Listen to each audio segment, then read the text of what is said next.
서울역 교차로 부근에서 승용차가 인도를 덮치면서 9명이 숨지고 4명이 2017년부터 현재까지 총 236건의 급발진 사고가 있었는데 급발진으로 인정된 건수는 한 건도 없었습니다. 사고가 발생할 경우에 논쟁의 여지는 더 커진다고 보는 이유가 자동차는 점점 전자화되고 있고 운전자는 점점 노령화되고 있습니다. 주민 대상 지역의 주차 차와도 동일하게 도로에 남아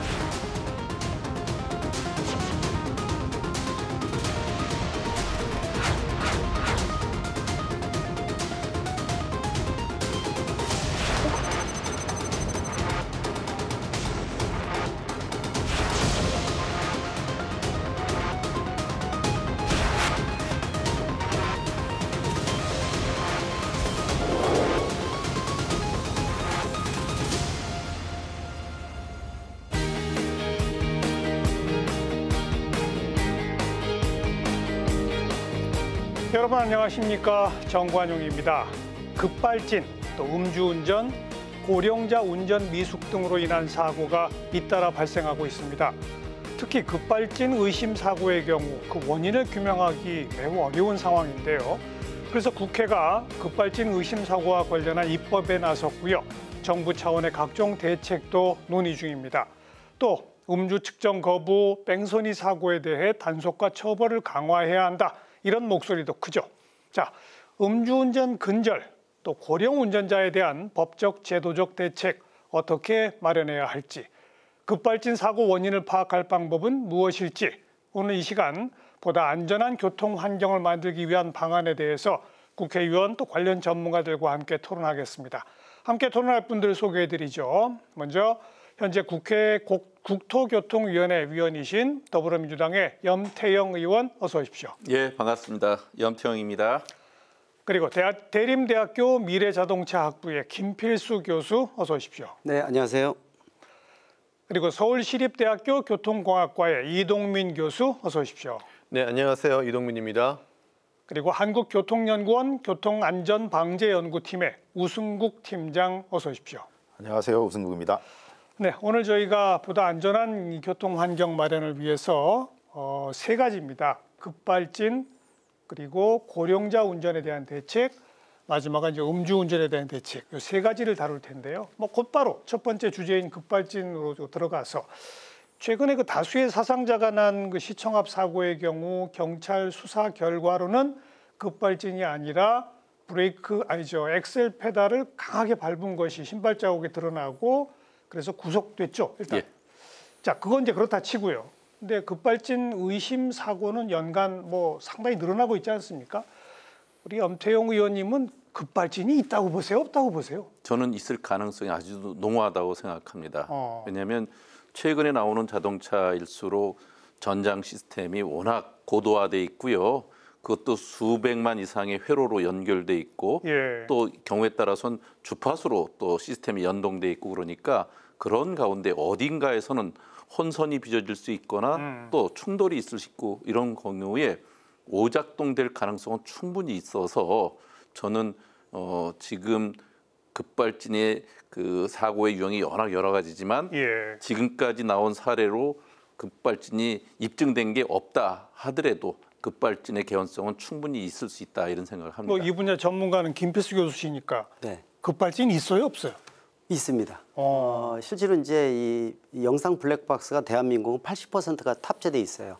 그래서 우리가 말하는 이제 EDR이라고 자동차 사고 기록 장치 나오는데 EDR에 기록된 기록과 영상하고 맞지 않는 사건이 굉장히 많습니다. 예를 들어서 시속 100km 달리는 급발진 의심 사고인데 과속 방지턱 통과하면 차가 튀거든요. 그리고 운전자도 몸이 날릅니다. 근데 EDR은 100% 계속 밟은 걸로 나와요. 뭘 밟은 걸로요? 그러니까 EDR 운전자가 가속 페달 100% 밟은 걸로 계속 나오는데 영상은 붕 떴는데 운전자도 같이 뜨는 부분인데 그러면 발도 떨어졌다는 거죠? 발도 떨어진 거죠. 그래서 그런 안 맞는 사건들이 다 누가 보든지 알 수 있는 부분들이 많이 있기 때문에 그리고 아까도 이 염 의원님께서 말씀하셨지만 1980년대 초에 급발진이 발생을 시작을 했는데 그때가 바로 기계식 장치에서 전자제어 시스템을 두면서 발생을 해서 바퀴 달린 휴대폰, 움직이는 가전제품이라는 측면에서는 언제든지 오동작하고 그 부분이 공포스럽게 사망 사건이 이어진다고 볼 수가 있습니다. 근데 이동민 교수님, 이게 법률적으로 인정된 바는 없죠? 그렇죠. 그거를 정확히 판단하고 이게 확증되기가 어렵기 때문에 그 입증할 수 없는 걸 가지고 법적으로 어떻게 처벌하거나 어떤 추가적인 행위를 하기는 어려운 상황인 거죠. 그런데 개인적으로 급발진은 있다고 보세요, 없다고 보세요? 우리 여 의원님도 말씀하셨고 우리 김 교수님도 말씀하셨지만 저는 있을 수 있다라고 보고 하지만 있다. 아직은 확인하기 어렵다. 그러니까 그 명확하게 이게 급발진이라고 정하기는 결정하기는 너무나 어려운 상황이다. 그런 생각이 듭니다. 또 이번에 시청 앞 사고 같은 경우 운전한 사람은 급발진이라고 주장하지만 그렇지 않은 경우도 분명히 많이 있는 거죠. 네, 그렇습니다. 오승국 팀장님 어떻게 보십니까? 저는 이게 급발진 사고라고 뭐 얘기가 되지만 이 사고의 키워드를 세 개로 보는데 급발진, 고령 운전자, 역주행. 근데 급발진과 고령 운전에 대해서는 과학적으로 증명하기가 상당히 어려운데 역주행은 실제로 일어난 거거든요. 현장에 가보면은 그 호텔 진출 입구가 매우 넓어서 시청 앞 그 도로 말이죠. 예, 아니 그 호텔에서 나가서 그분이 이제 역주행을 하셨는데 예. 매우 넓고 거기에 그 당시는 교통 표지판이 직진 좌회전 금지가 없었습니다. 바닥에만 있었고 그래서 적어도 그런 어떤 안전 시설을 했으면 그분이 역주행해서 글로 들어갈 우려는 없었거든요. 그런 측면에서 보면은 어떤 도로를 관리하는 공공부문에서 그런 좀 소홀한 측면도 있었다고 생각이 됩니다. 어쨌든 뭐 이번 시청 앞 사고의 경우는 이제 오늘 논의에서는 좀 빼고요. 네. 근데 가면 갈수록 급발진이다고 주장하는 급발진 의심 사고는 늘어나고 있고 그러나 법률적으로는 인정되지 않고 있고 그래서 매우 논란이 많고 답답한 상황이거든요. 지금 이제 급발진이 아니라고 하는 것을 증명해내는 것이 이제 제조회사들이 보통 EDR 시스템이라는 거거든요.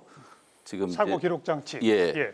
그런데 그 지금 거기서 보는 EDR에 나온 기록이 그 지난번에 강릉의 그 도연이 사건만 하더라도 100% 풀 엑셀을 밟은 것으로 그렇게 표시가 되는데 예. 실제로는 그렇게 됐을 때 그런 속도와 그런 내용이 나올 수가 없는데 EDR이 증거로 채택되고 그것은 아니라는 걸로서 나오니까 지금 급발진이 아니라고 확정돼서 나왔던 많은 판례들이 사실은 EDR을 근거로 했기 때문에 그것이 EDR이 반드시 옳지만은 않다는 것을 여러 가지 방법으로 저희가 또 증명할 수 있기 때문에 네. 그런 것으로 절대 EDR 시스템에 통해 보면 급발진이 아니다 이렇게 얘기할 수가 없는 거고요. 또 하나는 이러한 그 EDR 이 자체가 그 제조회사들이 관리를 하고 그렇기 때문에 지금 그로 인한 방식으로 이제 만약에 사고가 나면 이제 그 과학 수사를 해서 그 증거로 채택해서 하는 경우가 많은데 법원에서 판단은 그래서 자동차 결함이라고 하는 것은 그 증명할 수 없지만 그렇다고 이 자동차를 운전했던 피해자가 결코 그 사람만의 과실이라고 하기도 어렵다고 하는 것이 또 판례로 제법 있습니다. 그러니까요. 그러니까 지금으로서는 급발진이 아니라고 하는 것으로 과학적 데이터를 근거를 댄 거가 그 자체로 또 부실한 게 있고 또 그 급발진으로 인해서 그 이 사람이 피해를 입었다고 할 때 피해자의 경우에 그것이 반드시 그 급발진이 아니라고 하는 것으로 판결을 내지도 않고 네. 그런 정도의 아주 어중쩡한 상태가 지속되고 애매모호한 있어요. 거죠. 네. 지금 운전한 사람은 본인은 엑셀을 안 밟았는데도 차가 급발진을 했고 브레이크를 밟아도 안 섰다라고 주장을 하는 거 아니겠습니까? 그럼 차에 이상이 있다라고 하는 주장인데 차에 이상이 있음을 그 운전자가 법원에다 제출해야 한다면서요? 네. 근데 그게 가능합니까? 지금 현재 뭐 사실 그 제조물 책임법이죠, PL법이죠. 그 속에 이 운전자가 자동차의 결함을 밝혀야 되는 구조로 돼 있습니다. 그게 가능하냐고요? 그렇죠. 그래서 문외한인 운전자가 밝히는 것, 그 복잡한 3만 개의 부품 종합적인 융합 제품인데, 그리고 이제 이 급발진 자체가 전자제어 이상으로 추정이 되고 있고 또 일부 미국에서 확인을 해서 오류 프로그램에 의해서 급발진이 생기는 것을 확인하는 부분도 있어요. 근데 이 전자제어 이상은 흔적이 남지 않고 재현이 불가능합니다. 따라서 국과수에서 사고 난 차를 확인을 하더라도 브레이크 이상 동작 없고 그러다 보니까 EDR 자료만 뽑아서 법원에다 제출하면은 40여 년 동안 그걸 맹신하면서 쓰다 보니까 운전자 입장에서는 100% 패소하는 원인으로 작용했다고 볼 수가 있습니다. 그래서 우리 염태영 의원이 법안을 발의했잖아요. 예. 그 발의하신 법안의 내용을 좀 소개해 주시면. 제조물 책임법에 지금까지는 그 급발진으로 의혹이 되더라도 피해자가 그것을 규명을 했어요. 자동차 결함이었다고 하는 거를. 그렇죠. 근데 그 지금 고도화된 기술로 만들어낸 자동차에 피해자들은 전문 지식도 대부분 없고 모든 자동차의 정보도 제대로 갖추기 어려운 사람이 자신이 자동차 결함이었다고 그것을 증거를 확보하기가 너무 어렵습니다. 네, 네. 그래서 저는 이것은 반드시 바뀌어줘야 된다. 모든 정보를 갖고 있는 우월적 위치에 있는 제조사가 그 피해, 자동차 결함이 없었다고 하는 걸 스스로가 밝혀야 된다. 더군다나 지금까지는 이제 공급 시점, 이를테면 자동차 인수 시점에 자동차가 결함이 없었다는 걸 밝혀야 되는데 자동차는 몇 년, 십 년 이렇게 탈 수도 있는데 그 사이에 처음에 결함이 없더라도 결함이 또 생길 수 있거든요. 당연하죠. 그러니까 사고 발생 시점에 결함이 없었다는 걸 제조사가 증명해야 된다. 그렇지 않는 한 피해자는 사실은 이걸 다 증명할 수가 없으니까 그런 식으로 피해자에게 조금이라도 억울한 부분이 생기지 않도록 해주는 것이 법의 형평성에 맞기 때문에 예. 저는 제조물 그 책임법에 있어서 그 제조사의 그 책임 규명 그 다음에 그 시점은 그 사고 발생 시점 예. 이렇게 정리한 것으로 제가 그 입법 발의를 했습니다. 급발진 의심 사고 시에 사고 난 그 시점에 그 자동차가 급발진 현상이 있을 수 없다고 하는 점을 자동차 제조사가 입증해라. 예. 이거죠. 예. 외국에도 이런 입법들은 다 있는 거죠.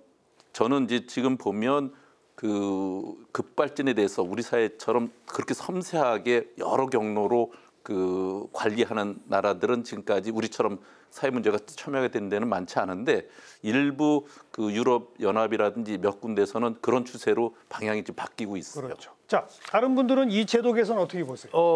저도 좀 생각이 좀 있는데요. 저는 그 이슈와 그 법안에 대한 궁극적인 취지는 찬성을 하는데요. 조금 신중할 필요는 있다라고 생각이 됩니다. 왜냐하면 사람들이 실수를 하게 되면 그 실수를 면피하고 싶어 하거든요. 예. 그러면 그거를 제조사 책임으로 돌리고 싶어 하는 건 인지상정이기 때문에 이거를 남용할 수 있는 여건도 있다라고 생각이 돼서 그렇게 되면 제조사가 그걸 다 감당할 수 있겠느냐. 오히려 이게 법안이 만들어져도 실행하는 과정에서 어려움이 생기지 않을까 이런 좀 걱정은 됩니다. 그래서 저는 자동차 제조사가 조금 의식 전환을 해서 자동차 기술을 통해서 1차적으로 급발진 사고인지 차량 결함 사고인지를 1차적으로 스크린아웃 할 수 있는 기술 개발을 제조사가 해야 된다고 보고요. 예. 그 기술을 통해서 급발진처럼 차량 결함으로 의심되는 걸 1차 선별을 하고 그 선별된 것만 가지고 급발진에 대한 거를 제조사가 감당해서 확인할 수 있는 절차에 조금 투트랙으로 가는 것이 실질적이지 않을까 그런 생각을 해서 제조사의 의식 전환도 좀 필요하다고 생각합니다. 제가 좀 인식한 바로는 그러니까 제조사가 기술을 좀 발전시켜서 경찰이 됐건 누가 됐건 1차적으로 테스트해 볼 수 있는 뭔가를 만들어라 이건 그러니까 거죠? EDR 자체로 그 급발진 사고를 판단할 수는 없지만 EDR 자체를 뭐 2차, 3차 가공을 통해서 현상을 바라보면 요거는 급발진이라고 판정하기는 어렵지만 의심할 수 있는 정황을 찾아낼 수는 있다고 보거든요. 예. 그렇게 정황을 찾아낸 상태에서 그때는 제조사가 입증해라. 네. 좀 이렇게 단계별로 적용하는 것이 맞지 않을까 싶습니다. 자, 다른 두 분은 어떻게 생각하세요? 작년 말에 이제 공정거래위원회에서 관련법 개정에 대해서 토론회가 있었어요. 그래서 내부적으로 비공개였지만은 실제 제조사도 다 나왔었고. 그래서 지금 예를 들어서 미국식으로 자사 차량에 결함이 없다는 것을 소비자 중심으로 바뀌는 구조는 소비자가 보상을 받는 구조거든요. 우리는 반대로 돼 있지 않습니까? 그런데 이 제조물 책임법이라는 게 자동차 하나만 돼 있는 게 아니라 완성품이 다 해당이 되기 때문에 결함이라는 얘기, 특히 자동차가 결함이라는 불량품 하는 거와 똑같거든요. 그 공포스러운 게 좀 있습니다. 그러다 보니까 한 번에 법을 바뀌기보다도 작년에 공정위에서 할 때도 제가 그런 제안을 해서 자동차 제작사도 반론을 피지를 못했어요. 예를 들어서 한꺼번에 한 번에 엎어서 바꾸기보다 지금 아까 이 교수님 말씀하신 대로 단서 정황을 하나 집어넣어서 영상 블랙박스가 전 세계에서 대한민국이 가장 많이 들어가 있으니까 영상 블랙박스 영상과 EDR의 자료가 판약의 다른 사건의 경우에는 자동차 제조사도 같이 원인 파악에 협조한다라는 단서 조항 도착을 했어요. 그래서 그 부분에 대해서는 공정위도 좋고 제작사도 반대를 아무도 안 했습니다. 네. 좋다 그랬어요. 근데 결국 1월 달에 정책 토론회, 정책 연구 나온 거는 하나도 반영이 안 되는데 그런 절차를 거쳐서 구멍을 내는 게 그러면서 점차 기울어진 운동장을 바로잡는 이런 계기가 굉장히 중요한 방법이 아닌가 이렇게도 제시할 수가 있습니다. 저는 이동민 교수님 의견에 동의하는데요.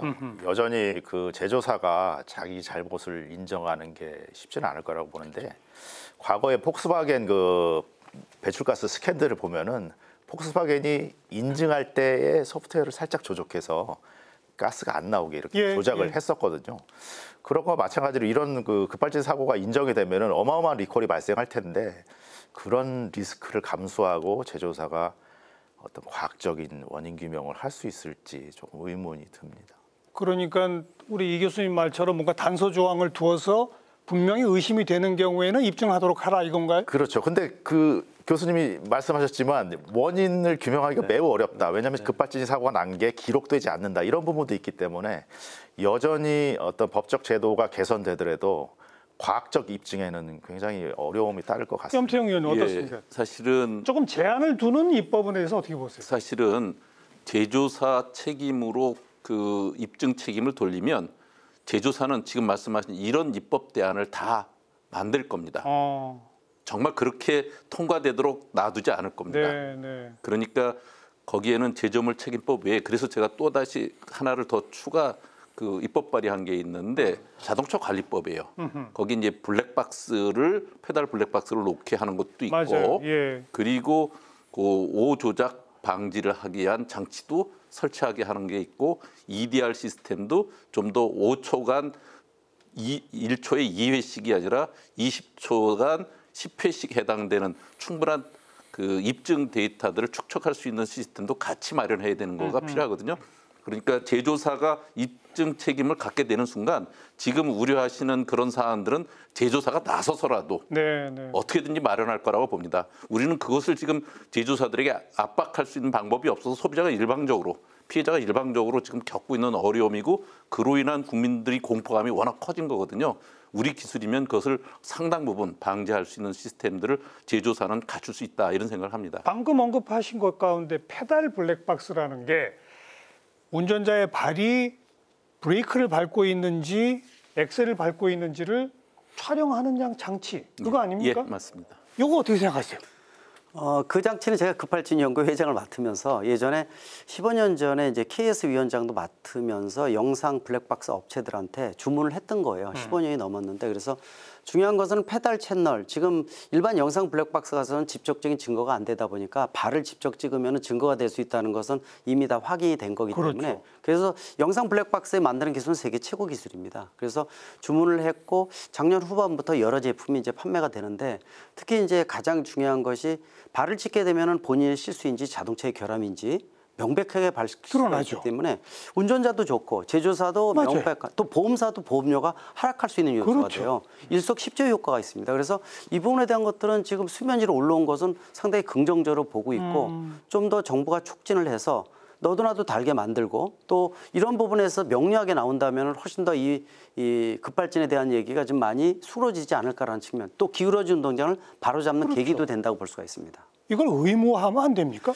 의무화는 제가 별로 좋아하지는 않습니다. 왜 그러냐면은 이 정책 연구 같은 걸 제가 많이 하지만은 의무화에 대한 부분들은 특히 영상 블랙박스는 해외에서 특히 유럽에서는 이 개인 정보 보호 때문에 아예 불법으로 돼 있는 나라가 많습니다. 그래서 유럽은 거의 그래서 한 5년 전에 독일 검찰청에서 대한민국이 영상 블랙박스로 가장 성공한 국가에서 그 조사가 왔었어요. 그럴 정도인데 그래서 이 의무화에 대한 것들은 통상 문제 FTA를 기반으로 한 대한민국 입장에서는 예를 들어서 국내에서 7만 대에서 판매되고 있는 BMW 벤츠 입장에서 의무적으로 탑재한다 그러는 통상 문제가 발생을 하거든요. 그래서 이 부분들은 소비자가 유리하게 만들게끔 예를 들어서 이 손보협회에서 5% 영상 블랙박스 끼면은 할인해 주지 않습니까? 맞아요. 페달 채널을 끼게 되면은 8% 10% 해주면은 더 많이 탑재를 너도나도 하겠죠. 그렇죠. 그리고 이제 저가도 많이 나오니까 정부에서 인증을 통해서 양질의 제품을 소개하는 이런 것들이 좀 필요하지 않나 보고 있습니다. 다른 두 분도 페달 블랙박스에 대한 의견 줘보세요.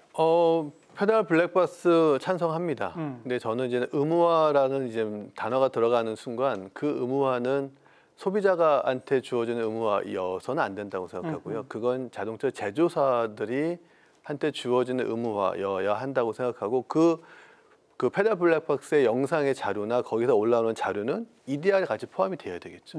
그래서 같이 분석할 수 있는 시스템까지 만들어야 실질적인 효과가 있다고 생각이 됩니다. 좋은 방안이네요, 그것도. 저는 의무화는 찬성을 하는데 그 아예 제조 단계에서 설치하고 표준화시키는 것이 반드시 필요하다고 그렇죠. 생각합니다. 왜냐하면은 혹시라도 사설업체가 그 부분을 건드렸다가 페달이라는 게 굉장히 중요한 부품인데 거기서 뭔가 오류가 나면은 과거에 도요타가 미국에서 유일하게 리콜했던 게 페달이 매트에 걸려가지고 리콜한 적이 있었거든요. 예. 그러니까 페달을 눌렀는데 가스 페달 발랐는데 그게 안 나와가지고 이제 급가속이 돼가지고 급발진 사고가 났는데 그런 식으로 사설업체가 하다 보면은 그런 사고가 날 우려가 있지 않을까 싶어서 아예 의무화를 하고 제조 단계에서 잘 만들도록 표준화시켜서 그렇게 그리고 해외 맞다고 수출할 때는 외국에서 그런 걸 금지하거나 싫어하면은 수출용 차에는 안 붙여가면 되죠. 되는 거니까요. 그죠? 예. 사실 이건 비용도 그렇게 많이 안 들지 않나요? 글쎄요, 그거는 제가 잘 교수님 모르겠습니다. 어떻습니까? 제조사에서 하면은 비용이 거의 안 들어갑니다. 그죠? 그리고 이제 왜냐면은 애프터마켓으로 장착을 하면은 위치 선정도 그렇고 떨어질 수도 있고 또 이 방향이 틀어질 수가 있는데 제조사에서 제작하면은 내부 안에다가 카메라 설치하는 그렇게 어렵진 않아요. 문제점은 아까 말씀드린 대로 해외 나가는 거는 물론이지만은 외국에서 수입되는 차가 우리나라가 한 15% 수입차가 점유율이 굉장히 높습니다. 근데 그런 차에도 의무화한다라는 건 통상 문제에서 굉장히 그건 심각한 어렵겠죠. 문제입니다. 그래서 이미 그런 비슷한 사례가 해외 공간을 통해서 저한테 굉장히 많이 들어옵니다. 불만에 대해서 이 부분에 대해서 정책 개선이 필요하다는 부분이 많기 때문에 그래서 아마 의무화보다도 먼저 우선적으로 탑재 권유라든지 또 인센티브를 준다든지 해서 흐름을 만들어주는 것이 하나의 방법이고 이게 표준화돼서 나중에 되면은 예. 국제사에서 공론화 시킨다든지 하는 것도 방법이라고 보고 있습니다. 그냥 상식적으로 따져서 염 의원님 자동차 제조사가 일단 우리 이제 국산차부터 시작을 해서라도 별로 비용도 들지 않으니까 페달 블랙박스를 장착을 하고 그걸 EDR 장치에 다 기록되도록 해가지고 급발진 의심 사고가 나면 그 자료만 탁 보여주면 이거 급발진 아니네? 라는 게 금방 드러날 거 아니에요. 예. 근데 그 자료에서 이건 엑셀을 안 밟았는데 가속이 됐네? 라고 하면 그럼 자동차 회사가 차에 어떤 결함이 있는지를 입증하도록 하는 이렇게 연결시키면 되는 거 아니에요? 뭐 그런 것이 이제 지금 말씀하신 대로 기술적인 탑재와 또 그거에 대한 입증 책임의 주체 이런 그렇죠. 것들을 함께 엮는 거죠. 예. 예, 아주 좋은 방법인데요. 지금 이제 차량 블랙박스가 그 사실은 이제 그 맨 처음에 빌트인돼서 나올 때는 큰 비용이 안 들 텐데 지금 이제 그것을 의무화시킬 수 있느냐 하는 문제는 또 별도로 남을 텐데 이런 문제를 계속 사회적으로 문제가 되고 또 국회에서 저도 지난번에 국회 때 그 문제를 제기하고 그러니까 예. 최근 7월 달에 국회에서 해당되는 내용을 검토를 했더라고요.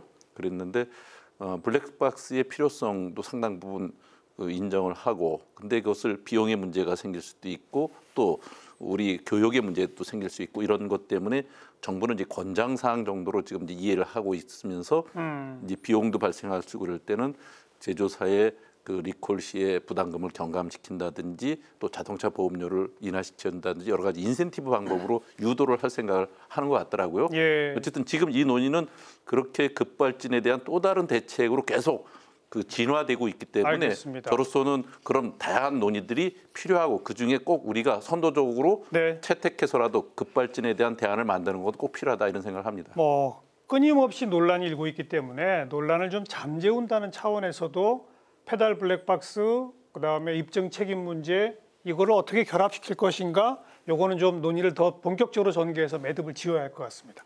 자 이제 두 번째 주제가 고령자 운전 문제입니다. 통계로 보면 고령자 운전 시 사고가 더 많다는 거는 너무나 입증된 바 아니겠습니까? 여기는 어떤 대책들이 있을 수 있을까요? 우리 이 교수님부터 한번 얘기해 보시면. 네, 뭐 분들이 엄청나게 늘어나 지금 이제 초고령 사회가 거의 됐고요.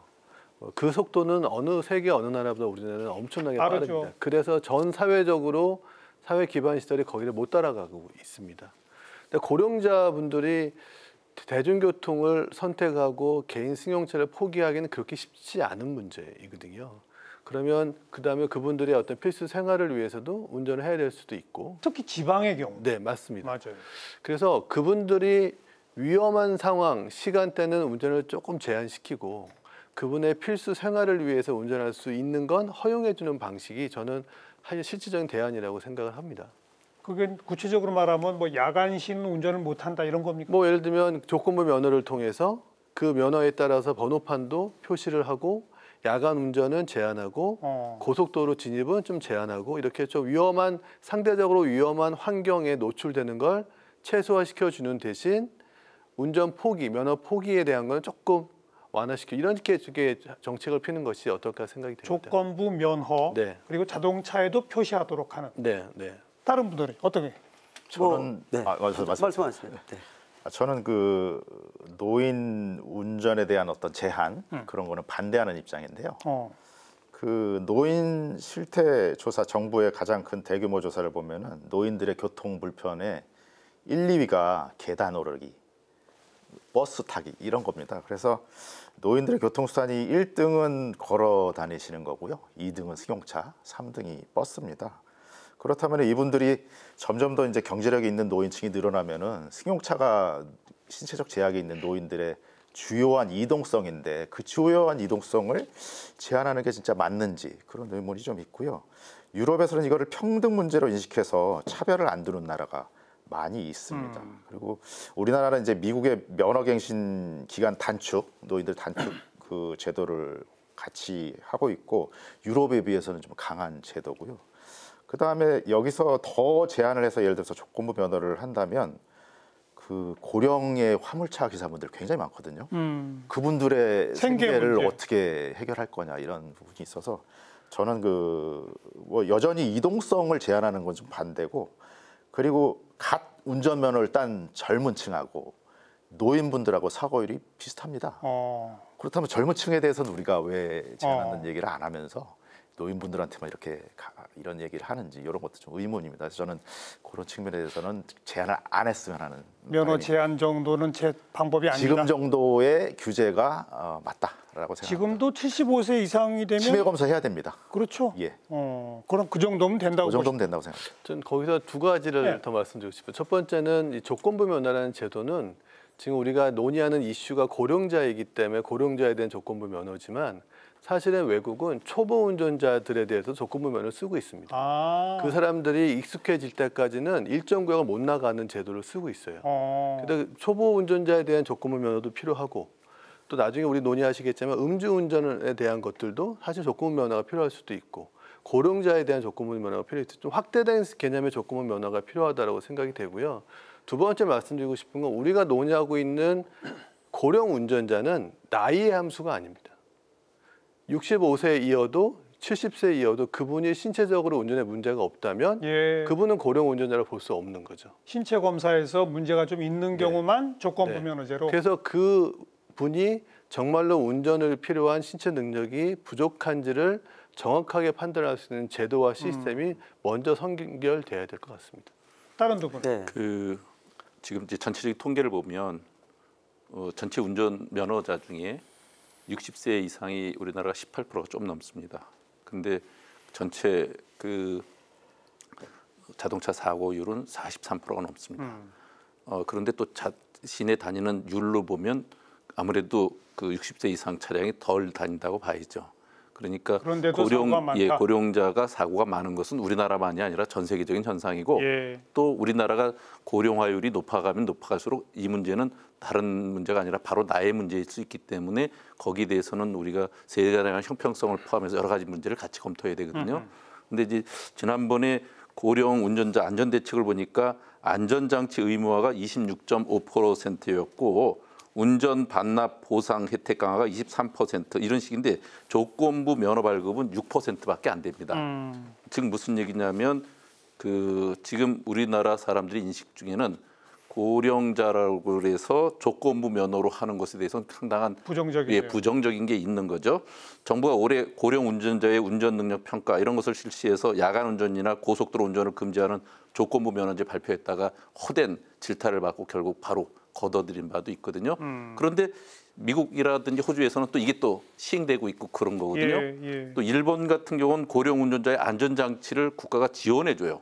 그래서 고령 운전자도 상당 부분 서포카라고 우리가 보통 얘기하는데 자동차 안전 기능을 갖춘 차를 보조해서 고령 운전자에도 상당한 안전장치를 부착한 가운데 운전할 수 있게끔 하는 특화 차량 지원을 해주는 게 있거든요. 그러니까 다양한 방법으로 고령 운전자에 대한 대책을 함께 국가가 복지적인 차원에서까지 고려해서 내놓는 것이 필요하죠. 그 안전장치라는 건 구체적으로 어떤 거죠? 뭐 일본에서 가장 성공적으로 안착이 됐는데 우리야 뭐 내년에 초고령사회에 접어든다고 하지만 일본이 20년이 넘었거든요. 약 15년 전에 일본에서는 조건부 면허 도입은 안 하고요. 이동권에 대한 제한은 상당히 좀 문제점이 있어서 상당히 고민을 많이 합니다. 그래서 호주나 미국 이런 데서 일부 진행을 하고 또 65세 이상이 아니라 보통 75세 이상에서 기기 조정이나 판단 능력이 떨어지기 때문에 많이 진행을 합니다. 일본에서 하는 거는 페달 오조작 방지 장치예요. 페달 오조작 방지 장치. 그게 뭐냐면은 고령운전자가 이 사고를 일으키는 것 중에 가장 중요한 것이 가속 페달과 브레이크를 혼동을 해서 밟는다는 겁니다. 본인은 브레이크라 생각하는데 가속 페달을 세게 밟는 거죠. 그래서 이 장치는 앞뒤에 장애물이 있게 되면은 혹시 가속 페달을 브레이크로 착각을 해서 세게 밟으면은 정지하거나 차가 서서히 움직이게 돼요. 그래서 일본에서는 약 80%가 이 고령운전자 차에다가 애프터마켓용으로 장착을 시킨 데가 벌써 한 14, 15년 됐고요. 그래서 한 약 25만 원인데 반 정도 보조금을 주고 있고 그래서 실제로 고령운전자 사고를 40%나 줄였어요. 네. 그래서 대한민국도 이 부분에 대한 걸 도입하려고 그랬더니 보조금을 주겠다는 지자체는 많은데 막상 장착하는 애프터마켓 장치 회사가 제로입니다. 없어요? 없습니다. 그래서 저한테 연락이 계속 와서 업체들 여러 개 개발시키고 있고 또 일본이 이 매뉴얼부터 벤치마킹 대상으로 굉장히 오래돼서 잘 돼 있어요. 그래서 그런 부분 또 특히 이제 이 지금 이미 고령자에 대한 이 대책은 운전면허 반납제도라든지 5년을 3년으로 적성검사 기간 줄이고 안전운전 교육 치매검사 등등 다양하게 진행되는데 이런 부분들을 좀 각 분야마다 시너지를 낼 수 있는 부분들이 있고 또 말씀드린 페달 오조작 방지 장치 또 조건부 면허 같은 것도 미국 같은 데 자진 조건부 면허 같은 것도 있어요. 이게 뭐냐면은 75세 넘어서 운전자가 나는 운전할 때 고속도로 달리는 거 위험하니까 나는 안 달리는 조건부 면허 달라. 그래서 발급해 주는 것도 있거든요. 그래서 그러한 융합적인 방법을 이 대한민국의 한국형 모델로 정립해서 시너지를 내면은 분명히 효과는 있다고 보고 있습니다. 앞뒤에 물체가 있으면 엑셀레이터를 밟아도 차가 천천히 간다? 안 나갑니다. 서서히 움직이죠. 앞뒤에 물체가 있을 경우? 맞습니다. 이거는 꼭 고령자가 아니라 모든 운전자한테 필요한 거 아닌가요? 맞습니다. 그래서 지난달에 일본에서 네. 이게 14, 15년 동안 하면서 효과가 워낙 크고 꼭 고령자만 해당되는 게 아니다 보니까 유엔에다가 국제사회에 이거를 제안을 했어요.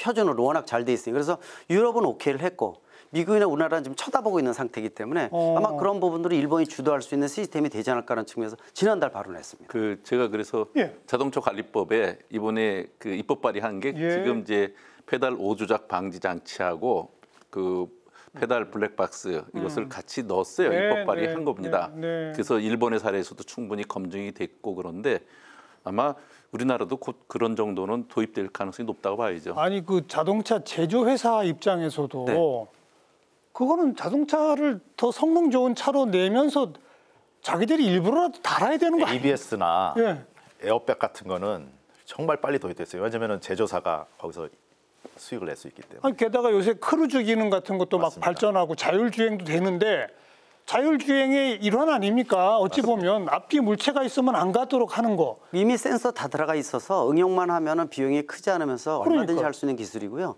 자율주행 레벨 3까지 나와서 4 쪽으로 지금 가고 있는데 그런 상태이기 때문에 아마 마음만 먹으면 충분히 달 수 있는 표준화된 장치가 될 수 있다고. 왜 제조사가 안 하죠? 그래서 사실은 이제 비용 측면 여러 가지 불편한 부분도 있다. 또 국제사회 통상 문제 등등 여러 가지 이유는 되고 있는데 설득력이 좀 떨어지는 부분도 분명히 있다고 보고 있습니다. 아니 전 뭐 국내 제조사뿐이 아니라 세계적인 명차 제조사들도 저 같으면 가장 먼저 앞장서서 기본 장착으로 할 것 같은데요.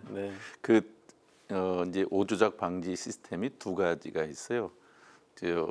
페달 엑셀레이터를 작동을 조정해 주는 게 있고 브레이크를 또 조정해 주는 게 있고 그래요. 그래서 어느 경우가 어느 경우에 맞느냐 이것도 선택할 사항이고 그래서 앞으로 이 논의가 진행되면서 선택 사항을 또 어떻게 하느냐도 또 필요한 거거든요.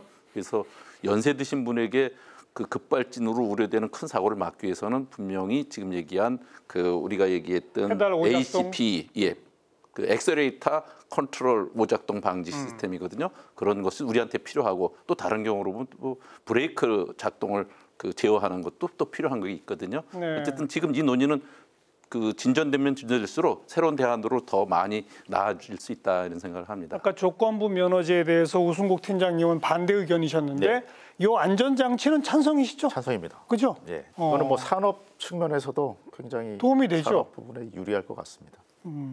뭐 조건부 면허제뿐 아니라 이 안전장치도 동의하십니까? 네, 뭐 조건부 면허도 그분들을 줄여 제한시킨다는 취지보다 그분들의 승용차를 계속 이용하는 것이 필요하다 보니까 그거를 더 여건을 확보해주는 방향으로의 조건부 면허를 찬성하는 것이고요.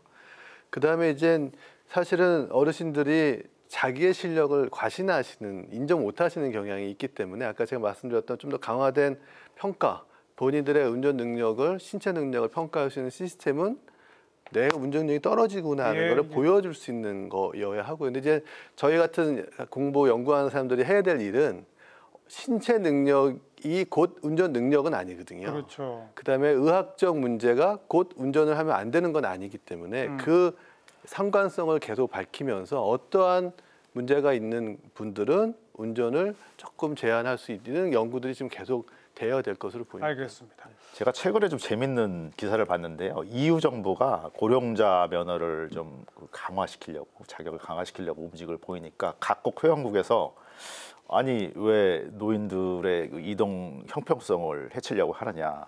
사실 노인들은 더 느리게 운전하기 때문에 더 안전하다라고 주장을 했어요. 그리고 그 많은 논문들을 찾아보면 논문들이 어느 한 방향은 아닙니다. 노인들이 위험하다는 논문도 있고 노인들이 더 안전하다는 논문도 있습니다. 그래서 이런 어떻게 한쪽으로 몰아갈 수는 없다고 생각을 합니다. 아무튼 고령자 운전에 대해서는 조건부 면허라고 하는 하나의 제도가 있는데 이거는 지금 찬반 논란이 좀 분명히 있어요. 다만 오늘도 확인했습니다마는 자동차 제조 시부터 앞뒤 물체가 있을 때 엑셀레이터를 통제할 수 있는 안전장치라고 하는 건 뭐 빨리 도입 안 할 이유가 없다. 지금 모두 다 의견이 지금 일치하고 있는데 왜 세계적 추세가 빨리 안 가는지 전 잘 납득이 안 갑니다.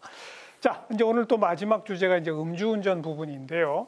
이것도 뭐 조만간 이제 우리도 뭐 시행할 계획이 있습니다만은 뭐 한 5년 이내에 2번 이상 뭐 음주운전에 걸리고 그러면 아예 면허를 다시 발급을 할 때 음주운전 방지 장치가 부착돼 있는 자동차만 운전할 수 있도록. 네. 즉 음주 사실을 확인해야 시동이 걸리도록 하는 이런 차량만을 이용할 수 있도록 하는 제도입니다. 이거 어떻게 보세요, 우리 형? 저는 뭐 음주운전은 잠재적 살인 또는 자살행위라고 보기 때문에 보다 강화된 그 처벌 규칙이 법규가 더 필요하고요.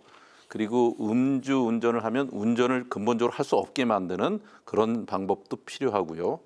더 나아가서 실제로 그 음주로 인한 그 여러 가지 사회적 비용이 워낙 크기 때문에 이에 대한 우리 사회의 보다 강력한 그 처벌과 그 대책의 조항이 사회적 합의로 새로운 기준을 좀 만들 필요가 있다는 생각을 합니다. 그럼 지금 제가 말씀드린 음주 방지 장치 부착된 자동차 이 정도가 아니라 더? 예, 그거는 기본적으로 그건 앞으로 기본이고. 더, 예, 지금도 그건 일부 그 사용되고 있거든요.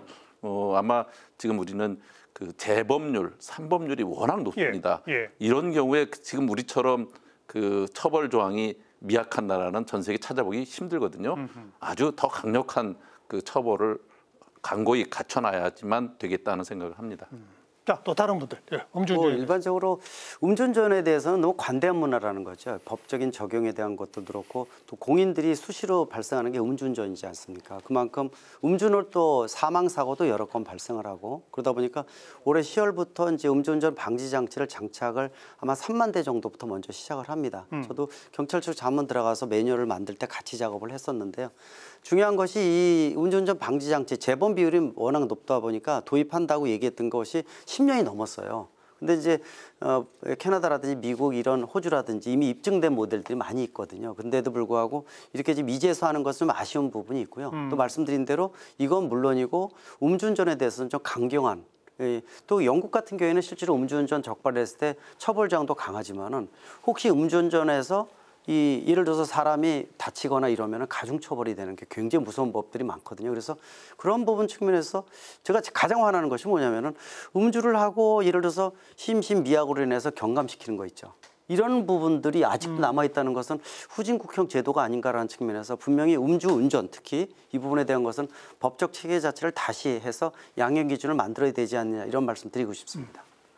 저는 그 2021년, 22년에 헌재가 음주운전 처벌 강화한 윤창호법에 대해서 위헌 결정을 했습니다. 맞아요. 그때 네 가지 사유를 밝혔는데 네 번째 사유가 뭐냐면 비형벌적 수단을 왜 고려하지 않느냐, 왜 형벌만 강요하느냐. 비형벌적 수단, 지금 우리가 도입하고 있는 음주운전 방지 장치라든가 치유 프로그램이라든가 이런 거를 왜 도입을 하지 않느냐라고 지적을 했는데 저는 아주 그 중요한 지적이라고 생각합니다. 왜냐하면 처벌이 강화되면 법원에서 그 강한 처벌을 선고하기가 좀 더 부담스러워집니다. 그래서 실제로 어떤 형량이 법에 의한 형량이 높아졌더라도 그런 형을 선고하는 사례가 늘지는 잘 않거든요. 그래서 그런 거보다는 이걸 뭐 니치라 그래야 될까요? 행태 경제학. 저희가 그 음주운전 방지 장치 달면 옆에 있는 친구들이나 그 가족들이 이 사람이 음주를 했다는 걸 알게 되거든요. 그렇죠. 그걸 불어야 되니까. 뭐 이런 거 말고도 또 그 뭐 영국이나 미국에서 하고 있는 거는 음주운전으로 면허가 취소되면 다시 재신청할 때 그 결격이 끝나고 의사를 찾아가서 치료를 받고 그 의사가 당신은 치료가 됐습니다라고 증명서를 써주지 않으면 다시 신청을 할 수가 없거든요. 이런 식으로 어떤 그 사람들의 행태를 바꿀 수 있는 양형 기준을 높이는 것도 뭐 중요하긴 하지만 오히려 그 사람들의 마음과 행태를 바꿀 수 있는 비형벌적 수단들도 같이 쓰는 것이 좋지 않을까. 동시에. 자. 네, 저도 방금 말씀하신 우승국 박사님 말씀에 동의하는데요. 이 음주운전 상습 음주운전이라고 하죠. 저희가 분석을 해보면 한 1.2년, 1년 정도 되면 재범한 사람들이 다 50%가 다시 걸리고요. 한 3년 되면 85%가 다시 재범을 하거든요. 그래서 이게 상습적 행동이기 때문에 이것들을 어떻게 좀 관용의 의미로 가면 당연히 안 될 것 같고요. 그 사람들은 단속이라게 걸리는 확률이 워낙 작기 때문에 자꾸 재범할 수 있는 의혹들이 이제 생깁니다. 그래서 음주운전 방지 장치 뭐 저도 연구를 많이 했습니다만 원초적으로 음주운전할 수 있는 기회를 제거해 줌으로써 그 사람이 습관적으로 이제는 음주운전을 안 하도록 만들어주는 것이 중요하다고 생각하고 거기에 중요한 건 의학적 제도 안에 음주운전을 상습적 음주운전자를 치료해 줄 수 있는 것들도 포함을 시켜야 된다고 합니다. 미국의 경우에는 음주운전 방지 장치를 장착한 다음에 그를 철거할 때 반드시 관련된 정보와 의학적 소견을 전제로 해서 탈착을 하도록 돼 있거든요. 그렇지 않으면 계속 주어진 기간보다 더 많은 기간 동안 그거를 장착을 해야지만 운전할 수 있게 만들어 주는데 우리는 사실상 의학적 제도와 이 음주운전 재범 교육 이게 연결돼 있지는 않습니다. 단순하게 그 교육 과정에서 교육을 받지만 그게 어떤 의학적인 그 치료의 목적으로 하는 건 없기 때문에 그러한 국가가 정부가 그들을 치료해주는 의무도 있다라고 생각을 합니다. 우승국 팀장님하고 의견이 비슷하시네요. 네, 그 지금 말씀하시는 그 조건부 운전 면허제도 특히 음주운전 방지 장치가 설치된 차량, 그게 사실은 이제 정부가 최근 들어서 그와 관련된 구체적인 계획을 발표를 한 게 있습니다. 5년간 2회 이상 음주운전을 한 재범의 경우 일정 기간, 이를테면 2년에서 5년 동안 음주운전 방지 장치가 설치된 자동차만 운전할 수 있게 하는 조건부 운전면허 제도를 오는 10월 25일부터 시행한다고 그러니까 이거는 지금 우리나라가 바로 채택해서 하는 거라고 볼 수 있거든요.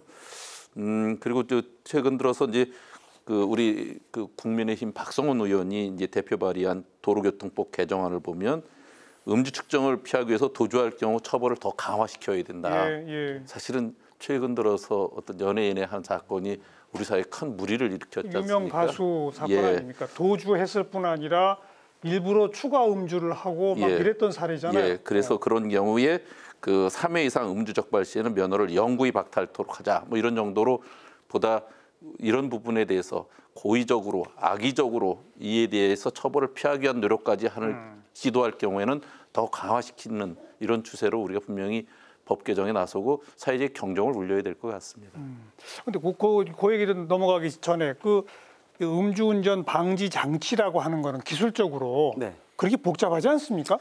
복잡합니다. 비용도 100만 원이 넘고요. 그리고 그 비용에 대한 것들은 음주운전자가 100% 부담입니다. 의무화시키는데 네가 다 내. 네가 저질릴 일이니까 그런 부분이 있거든요. 그래서 아마 그 부분들이 굉장히 복잡한 게 매뉴얼이 복잡합니다. 이런 특수한 기능에 바이패스 기능도 넣어야 될 거고 또 예를 들어서 이게 고장 났을 때 어떻게 조치할 것인지 이런 부분들이 여러 굉장히 복잡하고요. 장치를 부착은 하고 일부러 고장내 시킬 수도 있잖아요. 또 여러 가지 문제가 생길 수가 있어요. 그러니까 매뉴얼상에 그런 부분을 하나하나 다 집어넣어야 되고 또 차라는 것이 요새 보면은 내연기관차만 있는 게 아니라 전기차나 하이브리드차 시스템이 좀 복잡한 부분들이 맞아요. 많거든요.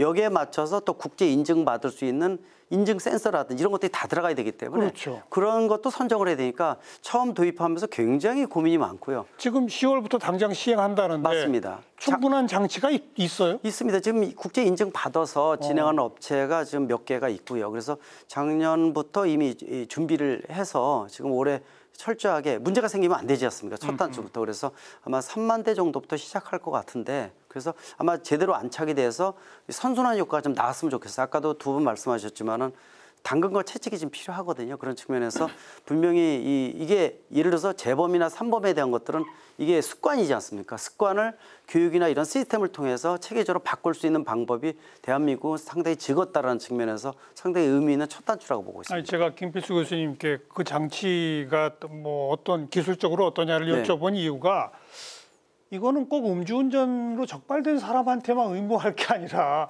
이것 역시 기본적으로 자동차에 좀 장착시키면 어떨까 하는 생각이 들어서 말이에요. 프랑스가 일반 차에 이 음주운전 방지 장치가 상당 부분 들어가 있습니다. 그래서 음주운전을 원래 안 하는 게 그게 이 음주운전하게 되면 시동이 안 걸려요. 그래서 범용화되어 있는 부분들이 프랑스가 가장 많습니다. 그래서 그런 것들이 이제 선순환 효과가 되면서 퍼지면서 일반 차에다가 그런 장치가 들어가고 나는 아예 음주운전을 할 수가 없어라는 부분들을 알려주는 첨단 시스템이지 않습니까? 이런 것들이 확산되면 훨씬 더 좋겠죠. 그게 그렇게 많이 보급되면 될수록 또 단가도 내려갈 거 아닙니까? 맞습니다. 범용화되는 거고 OEM으로 미리 신차 나올 때부터 아예 장착돼 나오니까 그러니까요. 신뢰성도 더 높고요. 사실상 음주운전 통계를 보면 좀 납득이 안 되는 통계들이 좀 있는데 버스, 학원버스, 맞아요. 사업용 자동차 운전자가 꽤 많이 걸리거든요. 사실은 말씀하신 것들은 일단 그 사업용 운전자 그거부터라도. 버스 등등의 것들은 우선적으로 장착을 하는 게 필요하죠. 의무화시킬 필요가 있을 것 같은데요. 지금은 아마 버스 사업용 자동차를 관리되는 상태에서는 운전하기 전에 음주운전 측정하는 제도가 회사들이 운영하고 있는 걸로 알고 있습니다. 그렇지만 시작과 끝 중간에 무슨 일이 있을 수도 있기 때문에 그 음주운전 방지 장치의 도입은 사실은 일반 승용차도 중요하지만 사업용 자동차는 반드시 의무화하는 정책이 필요하죠. 프랑스 같은 사례가 분명히 있군요. 맞습니다. 그래서 지금 이 음주운전 재범 차에만 장착하는 게 아니라 국내 경찰청에서도 고민을 많이 합니다. 지금 말씀하신 대로 사업용 자동차, 버스라든지 화물차 같은 것들하고 특히 이제 먼저 우선 스쿨버스나 예를 들어 유치원버스 기사부터 먼저 하자. 그 차에는 뭐 장착하면 할수록 좋으니까 그런 것부터 늘려가면은 일반적으로 범용화되지 않을까 이런 얘기도 많이 나오고 있습니다. 그리고 이제 좀 아까 염 의원님이 소개해 주신 것처럼 음주 단속을 피해서 도주하거나 추가 음주하거나 뭐 이런 경우, 자 그런 거에 대해서 우리 우승국 팀장님 어떻게 생각하세요? 그 박상원 의원님 안을 제가 찾아보고 왔는데요. 도주나 추가 음주 처벌은 법의 사각지대를 없애는 그런 취지니까 찬성을 하고요. 3번 이상 영구면허 박탈 이거는 윤창호법 그 헌재의 윤창호법 위헌 결정을 다시 한번 제가 인용을 드리면 첫 번째 사항이 재범 기간에 대한 시간적 제한이 없었다. 그러니까 어제 걸리고 오늘 또 걸린 거하고 10년 전에 걸리고 또 걸린 거하고는 다르다. 그래서 저도 뭐 그 심정적으로 박성원 의원님 안에 뭐 동조는 하는데 이렇게 무조건 3번이 아니고 여기다가 어떤 기간을 제한을 걸어서 정말 짧은 기간에 3번이면은 뭐 이런 강한 처벌도 고려해 볼 만하다고 생각합니다. 조금 제한을 둬도 그렇죠. 기간을 제한을 둬서. 예. 또 다른 분들. 뭐 저도 그 말씀에 찬성을 합니다. 그렇지만 이제 이런 걸 한번 생각해 볼 필요가 있는데 저희가 음주운전에 단속될 확률이 과연 몇 %가 될까? 내가 음주를 하고 운전을 하고 있는데 단속될 확률이 몇 %인가? 별로 안 되거든요. 그러니까 매일, 매 시간 모든 도로에서 단속하는 건 아니기 때문에 사실은 걸리지 않는 음주운전가 훨씬 많은 거죠. 그렇죠. 그래서 그 기간을 설정하는 게 꽤 몇 년 이상의 시간을 확보해서 뭐 3번이라고 정리하는 게 맞지 않을까 싶습니다. 너무 짧은 기간은 걸릴 확률이 너무 적을 것 같습니다. 김 교수님 어떻게 보세요? 대리운전이 가장 활성화되고 성공적인 국가 대한민국입니다. 그렇죠, 그렇죠. 예, 그래서 사실 이런 것들이 활성화된 이유가 음주운전을 했을 때 대신할 수 있게끔 만들어 놓은 제도거든요. 그럼에도 불구하고 습관적으로 나오고 있다는 것은 뭐 일단 병적인 부분도 분명히 있기 때문에 제가 보기에는 제도적인 것들도 역시 강화시키는 거는 물론이지만은 자정 기능이 많이 필요할 것 같아요. 물론 이제 같이 술자리를 한 사람들 운전에 대해서 말리지 않으면은 같이 이제 처벌 조항도 분명히 있지만은 아직 형식적인 부분들이 많이 있고 입증하기도 쉽지가 않으니까 그런 문화 확산에 대한 것, 또 음주운전이 범죄라는 생각 이런 것들이 확산되면서 또 관대한 부분들이 많이 사라질 수 있는 자정적이고 또 교육적인 부분들이 활성화되는 것도 같이 꼭 필요하지 않나라고 말씀드리고 싶습니다. 네. 그리고 뭐 오늘 우리가 급발진 문제, 고령자 운전 문제, 음주운전 문제 다뤘습니다만 자동차의 기술적인 뭔가 장치를 부착함으로써 해결할 수 있는 방법들이 분명히 있네요. 뭐 처벌 강화니 네. 뭐니 이런 것들 말고도 자동차에 기본적으로 이미 선진 기술들이 있으니까 장착만 하면 모든 걸 좀 문제점들을 방지할 수 있는 게 있네요. 그걸 안 하고 있는 게 참 문제다라는 생각이 좀 듭니다. 여기서 잠깐 오늘 주제에 대한 데이터의 흐름 어땠는지 살펴보고 마무리 토론 이어가죠. 빅데이터 이슈 분석 김시온 아나운서가 정리해드립니다. 빅데이터 이슈 분석, 교통안전을 키워드로 빅데이터를 분석했습니다. 지난 7월 5일부터 8월 4일까지 한 달 동안 뉴스, 커뮤니티, SNS 등에서 집계한 총 정보량은 약 4,100건입니다. 뉴스 정보량의 추이를 살펴보면 7월 10일 정보량이 가장 많았습니다. 7월 9일 제22대 국회 교통안전포럼이 출범하면서 보도가 많이 나왔습니다. 앞으로 교통사고 예방을 위한 어떤 법제도를 내놓을지 관심이 모아졌습니다. 7월 1일 발생한 서울시청역 사고 관련 뉴스도 이어졌습니다. 9명이 숨지고 7명이 다친 큰 사고였죠. 운전자가 급발진을 주장하면서 사고 원인이 차량 결함인지 차량 조작 미숙인지 분석한 기사들이 증가했습니다. 이어서 교통안전 연관어를 살펴보면 사고 원인, 장치, 고령 등을 볼 수 있습니다. 경찰은 8월 1일 시청역 사고 원인을 운전 조작 미숙으로 결론 내리고 사고 차량 운전자를 검찰에 송치했습니다. 이후 운전자가 실제로 브레이크 페달을 밟았는지 보여주는 페달 블랙박스가 주목받았는데요. 앞서 국토교통부는 지난해 차량 제조사에 페달 블랙박스 설치를 권고했지만 제조사들은 비용 등을 이유로 거부하고 있습니다. 시청역 사고 운전자의 연령이 60대란 사실이 알려지며 고령 운전자를 둘러싼 논란도 불거졌습니다. 다만 한국교통안전공단에 따르면 지난 10년간 급발진 사고를 주장한 사람들 중 57%가 50대 이하인 것으로 나타났습니다. 다음으로 교통안전의 감성 키워드를 분석하겠습니다. 다양한, 지속적 등 중립 감성어 사이에서 긍정 감성어 안전과 강화하다를 볼 수 있습니다. 유명 가수의 음주 뺑소니 사고 이후 음주운전자가 사고를 낸 뒤 일단 현장을 벗어나는 사례가 늘고 있는데요. 시간이 지나면 음주 수치를 측정하기 어려워 상대적으로 가벼운 처벌을 받을 수 있다는 이유에서입니다. 현행법의 허점이 드러나자 음주 뺑소니 처벌을 더 강화해야 한다는 목소리가 높아졌습니다. 음주운전의 위험성에 대한 사회적 인식이 높아진 데 비해 재범률은 줄지 않은 것으로 나타났습니다. 올해 10월부터는 음주운전 경력이 있는 사람에 대해 음주 상태에서는 시동이 걸리지 않는 음주운전 방지장치 설치가 의무화됩니다. 지금까지 교통안전을 키워드로 알아본 빅데이터였습니다.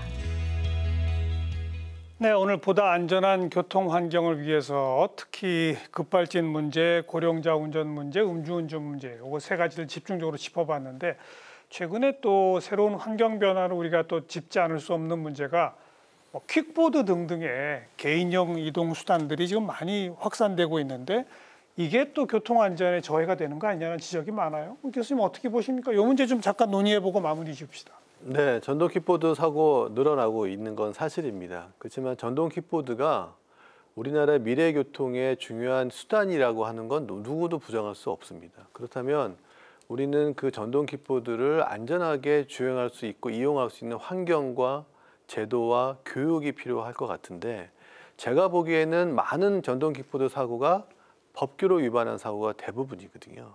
근데 그 법규를 위반하지 않도록 하는 것과 또 안전하게 주행할 수 있는 여건을 만들어주는 것이 병행하고 그 다음에 제도화해서 강화를 하는 것이 좀 맞겠다고 생각하는데 제가 바르셀로나 가서 본 경험에 비추어 보면 거기는 그와 같은 인프라가 너무나 잘 돼 있거든요. 예를 들면 어떤 장치들입니까? 실질적으로 자전거 도로망을 아주 잘 만들어 놓고 이 자전거 도로망에 큰 도로, 작은 도로, 그 다음에 자전거를 타는 사람이 필요한 구석구석에 다 기능들을 넣은 도로망을 만들어 놓으니 그럼 전동 킥보드는 자전거 도로를 이용해요? 현재 지금 도로교통법에는 자전거 도로 혹은 차도를 이용하게 되어 있습니다.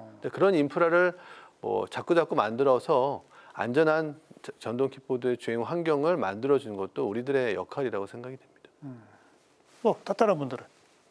제가 최근에 런던하고 벨기에 브뤼셀을 갔다 왔는데요. 지금 유럽이 자전거 인프라를 어마어마하게 투자하고 있습니다. 브뤼셀 같은 경우는 일방향 4차로를 2차로로 줄여버리고 그거를 다 자전거에 준다던가. 런던도 지금 시내 전역이 거의 30입니다. 그 30을 하는 이유가 자전거를 안전하게 타기 위해서 30으로 하고 있거든요. 속도 제한이 30km예요? 네, 거의. 일부 간선도로만 제외하고 그거는 뭐냐면 자전거를 완전히 활성화시켜서 예를 들어서 온실가스나 미세먼지 문제를 풀겠다는 거거든요. 근데 우리나라 같은 경우는 좀 덥기도 하고 롤링 뭐라 그러죠? 그 언덕이 많죠. 구배가 많죠. 그래서 자전거 타기가 쉽지 않은데 이 전기 모터로 가는 PM이 유럽의 그 자전거와 같이 우리나라에서 친환경 수단으로 매우 적절한 모델이고요. 예. 우리도 유럽과 같이 모든 차로에 한쪽을 비워서 자전거 차로를 만들 필요가 있다고 생각합니다. 자전거뿐 아니라 PM도 다니고, 예. 전동 킥보드 같은 것들. 예. 그런데 사고가 자꾸 나잖아요. 그 사고가 나는 거는 인프라가 안 돼서 그런 거다. 그렇다기보다는요. 지금 사용자가 많이 늘고 있거든요. 자전거도 초기에 보급될 때 사고가 굉장히 많이 늘었습니다. 그래서 현재 PM이 뭐 사고 통계가 잡힌 지도 불과 한 4, 5년밖에 안 되는데 현재 그 데이터 가지고 저희가 이게 위험하다 내지는 위험하지 않다라고 판단하기는 매우 어렵고요. 적어도 PM이 자동차보다는 가해하는 수준이 매우 낮다. 왜냐면 가벼우니까. 물론이죠. 그런 측면에서는 오히려 교통 안전 측면에서 매우 유리할 수 있습니다. 어떻게 보십니까? 저는 크게 두 분야를 말씀드리고 싶은데 일단 PM 하게 되면은 퍼스널 모빌리티, 개인용 이동 수단, 친환경 이동 수단. 여기에는 이제 가장 대표적인 게 전동 킥보드인데 전동 휠도 있고 앞으로 굉장히 다양화됩니다. 근데 지금 법이 3번 개정됐는데 사실 지금 엉망이에요. 제가 이제 관련 협회장도 맡고 있고 그러다 보니까 대한민국이 이 전동 킥보드 안전과 비즈니스라는 두 마리 토끼를 다 놓쳤어요. 그러다 보니까 국내 대표적인 기업들도 이미 철수를 해서 도저히 이 법 내에서는 사업을 못하겠다라는 부분도 많은데 결국은 이 이동수단, 라스트 마일 모빌리티, 마지막 1마일을 메꿔주는 거거든요. 미래의 이동수단입니다. 이것보다 더 좋은 친환경 이동수단은 없어요. 그러나 서서 움직이기 때문에 위험성은 큽니다. 결국 제도적으로 얼마큼 안정화시켜주느냐 중요하거든요. 예를 들어서 면허도 그렇습니다. 16세 이상의 원더기 장치 자전거 면허를 땁니다. 제가 그런 얘기를 해요. 자전거 면허를 왜 따냐, 킥보드 타봤느냐 이렇게 얘기하거든요. 싱가포르 같이 전동 킥보드 면허가 다 있거든요. 한국형 벤치마킹을 하면 돼요. 또 헬멧 같은 경우에도 속도를 아예 낮춰서 성인은 권고사항으로 만들어도 돼요. 예전에 자전거도 헬멧을 쓰게 만들어가지고 난리 났던 사안이 있을 거예요. 지금도 아직 법이 없어지지는 않고 벌칙정은 없다 보니까 그대로 안 쓰고 다니는 건데 사고 안 생기거든요. 그래서 속도를 지금 25km 미만으로 돼 있는데 또 정부에서 지금 20km 미만으로 지금 추진하고 있지 않습니까? 저는 업체도 설득을 해요. 아예 15km 낮춰서 약간 뛰는 정도다. 그렇게 만들고 헬멧을 권고상으로 바꿔라. 그리고 도로 같은 경우하고 이 자전거 전용 도로 두 군데로 달리는데 왜 보도로 올라오느냐. 죽기 싫어서 올라오는 겁니다. 아마 보시겠지만 도로에 전동 킥보드 달리면 굉장히 위험하거든요. 그래서 비어있는 보도로 자꾸 올라오는 게 죽기 싫어서 올라온다고 생각해야 돼요. 그래서 아까 뭐 자전거 전용 도로 늘린다든지 다양하게 그런 안전을 도모하면서도 비즈니스 모델로 활성화할 수 있는 이런 것들은 충분히 우리가 어떻게 제도적 정책을 하느냐에 따라 틀리기 때문에 좀 전폭적인 개정이 지금 필요하다고 말씀드리고 이륜차에 대한 부분들은 나중에 또 말씀드리도록 하겠습니다. 최근에 이 뭐 퀵라닌이 뭐니 이런 얘기가 나오면서 뭐 도로 위에 새로운 흉기 뭐 이런 식으로 인식이 퍼지고 있는데 교통 안전 관련된 세 분의 전문가들은 아니다. 미래형 이동수단으로 우리가 이건 오히려 인프라를 갖춰서 확산시켜야 한다는 주장이 많으네요. 국회에서는 어떻게 보고 계세요, 이 문제는? 사실은 지금 이제 기후 변화 문제가 워낙 심각하기 때문에 지금 화석 연료를 쓰지 않는 교통 수단으로 전기 자동차 그리고 이 PM 같은 여러 가지들이 그 유용한 수단으로 등장하고 또 상당 부분 그것이 유용하게 쓰여야 될 거라고 봅니다. 근데 이제 그 PM의 대표라고 할 수 있는 킥보드만 해도 놓여 있는 건 차도에 놓여 있지 않습니다. 인도에 놓여 있습니다. 맞아요. 그렇으니까 바로 타도 인도로 타지 차도로 타는 사람이 거의 없습니다. 근데 또 인도는 불안전하고 차도는 안전하냐 그렇다고 볼 수도 없습니다. 그러니까 지금 우리로서는 이런 PM이 안전하게 탈 수 있는 인프라를 안전하게 해주는 것도 꼭 필요하고요. 또 요번에 이제 방탄소년단 슈가가 그 이 킥보드 때문에 음주 킥보드 논란이 생겼지 않습니까? 킥보드 이용자들이 이에 대한 사전 교육돼 있는 게 없어요. 인도로 가야 되는지 차도로 가야 되는지 또 음주는 어떻게 되는지 예, 헬멧을 써야 되는지 안 써야 되는지 사실 그래서 우리 PM 수단이 일반화되면서 국민들에게 이런 것들을 상세히 알려주고 그것을 계도해 줄 필요가 충분히 있다 하는 거고요. 아마 그 이외에도 지금 우리가 그 배달이 워낙 늘어나서 이륜차에 대한 그 수요가 워낙 늘었거든요. 맞아요. 예, 그래서 저로서는 이 이륜차에 대해서 보다 안전한 대책이 또 별도로 필요해요. 지금 그 많은 부분은 보험도 안 되는 문제 또 그로 인한 사고가 워낙 커지는 문제 이게 워낙 커지는데 아예 이런 것까지를 안전 대책에 포함시켜서 이를테면 그 중에는 이제 번호판 크기를 확대한다든지 또 전면에 그 번호판을 부착하게 한다든지 그래서 책임성을 운전자의 책임성을 더 강화시키는 여러 가지 방법들도 쓰고 어쨌든 지금 그 마지막 1km라고 그 아까 말씀하셨는데 마지막 1마일. 네, 1마일 예. 이 방식에 대한 유용한 교통 수단으로서 우리는 이에 대한 보다 면밀한 법적 제도적 또 실제 그 교육적 차원의 안내를 꼭 해줄 필요가 있다는 생각을 합니다. 보통 말씀하신 이륜차 부분 뭐 언급하신다고 그랬어요. 이륜차에 대한 부분들은 뭐 산업 이미 망쳤고요. 문화도 엉망입니다. 그러니까 이제 우리가 이제 빨리빨리 문화가 되다 보니까 사실 운행하는 방법은 쳐다보지 않고 빨리 오느냐만 쳐다보는데 길이 아니라도 좋다가 이륜차거든요. 고도차도 구분 없습니다. 그래서 쳐다보면요 정상적으로 운행하는 이륜차 한 대도 볼 수가 없어요. 그게 왜 그러냐면 이륜차에 대해서는 이 사용 신고 제도부터 정비 제도, 검사 제도, 폐차 제도는 아예 없고요. 보험 제도도 엉망입니다. 1년에 400명이 죽습니다. 하루에 1명 이상이 죽어요. 아이고. 엄청납니다. 이게 이 전체 1년에 사망자가 2,600~700명으로 많이 줄었어요. 옛날 10,000명 시대가 있었거든요. 근데 많이 줄었지만은 이륜차에 대해서는 완전 후진국형이고 낙후돼 있습니다. 근데 지금 예전만 하더라도 이륜차 정책 세미나나 개선 방법에 대한 세미나 같은 걸 많이 했었는데 지금은 전무합니다. 쳐다보질 않아요. 왜 그렇죠? 그게 좀 했으면 좋겠어요. 아마 아니, 지금 연면님 계시니까 하시면 제가 말씀하신 것처럼 최근에 배달 문화 때문에 아주 급증했는데 사망자는 많고요. 근데 왜 안 모두가 하죠? 피해자가 되고 있거든요. 왜 안 합니까? 그래서 제도 개선을 출구 전략이 필요한데 폐차 제도도 그렇습니다. 지금 사용 신고 폐차 그러니까 말소 등록을 하면요 산이나 강에다 버려도 돼요. 그러니까 그 상황일 정도예요. 그러니까 이 뭐 일본 우리가 자동차 폐차는 개념도 아니거든요. 그래서 아마 전체적으로 들여다보면 아니 이런 문화가 대한민국에 아직도 남아 있어라는 게 바로 이륜차이기 때문에 그래서 물론 이제 배달 오토바이가 이런 데 들어갈 수는 없으니까 OECD 국가 중에서요. 고배기량 이륜차가 고속도로나 전용도로에 유일하게 출입 못하는 국가가 대한민국 혼자입니다. 근데 그렇다고 배달 오토바이가 들어가면 안 되지만은 1,000cc 넘는 고배기량은 아예 자동차 등록증으로 바꿔서 책임과 의무를 부여를 시키는 방법도 있거든요. 다양한 방법이 있습니다. 그런데 아예 제외시켜서 빼놓고 있다 보니까 빼놓고서 고속도로는 못 가게 하지만 또 안전 문제는 방치해버리고. 맞습니다. 근데 자동차의 한 종류거든요. 그래서 왜 선진국에서는 일반 자동차와 마찬가지로 친환경 이륜차에 대한 통로, 출구 전략을 많이 진행을 하는데 우리는 같은 포함은 되는데 이륜차는 빼놓고 얘기를 해요.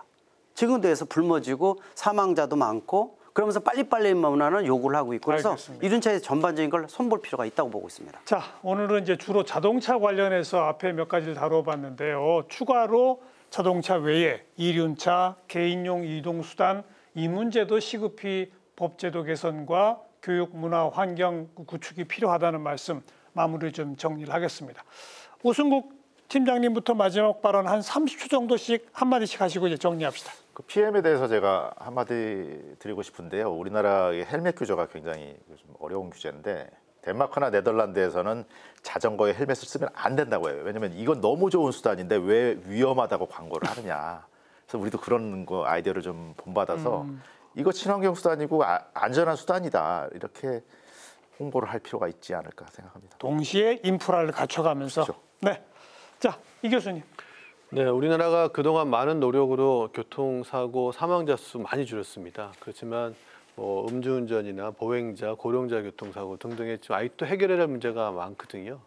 근데 사실은 사고는 하나의 요인으로 발생하지 않는 경우들이 많기 때문에 정부와 우리 의원님 나오셨지만 국회가 좀 더 이 교통사고, 교통안전한 문제에 대해서 관심을 더 많이 가져주시고 도와주시면 저희 같은 전문가들도 좀 더 열심히 연구하고 정책 개발을 해서 좀 더 안전한 사회 만들도록 기여하도록 하겠습니다. 감사합니다.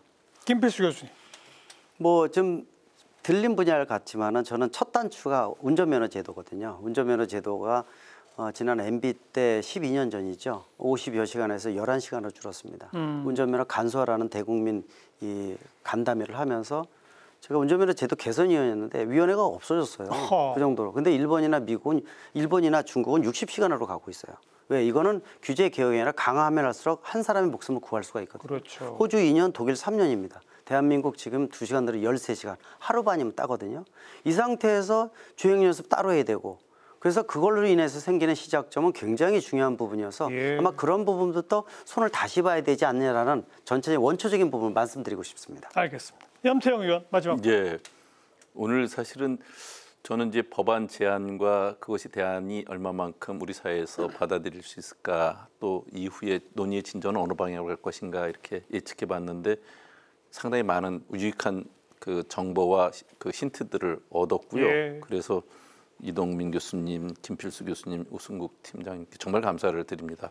앞으로 이와 관련된 법적, 제도적 정비를 할 때 이런 분들의 적극적인 협력이 필요할 것 같고요. 이런 것을 우리 사회에서 이제 교통문화 정착으로 받아들여야 되고 또 앞으로 새로운 교통 환경에 적응할 수 있도록 저는 그 초등학교 때 생존 수영을 배웁니다. 그렇죠. 그런 것처럼 그 우리 자전거도 교육을 해야 되고요. 킥보드도 교육을 해야 되고 이륜차도 교육을 하는 이런 전반적인 교통 그 수단에 대한 교통 환경에 대한 혁신이 지금 바로 필요하지 않나 하는 생각을 다시 한번 하게 됐습니다. 네. 자, 교통 안전 우리 모두의 생활 필수품이면서 우리 모두의 또 건강과 안전에 대한 문제입니다. 모두의 의지를 모아가지고 물론 여러 가지 기술적, 제도적 해법들은 이미 나와 있어요. 빨리빨리 좀 정비해 나갔으면 하는 그런 바람입니다. 네 분 늦은 시간까지 수고하셨습니다. 고맙습니다. 감사합니다. 다음 시간 또 뵙죠. 안녕히 계십시오.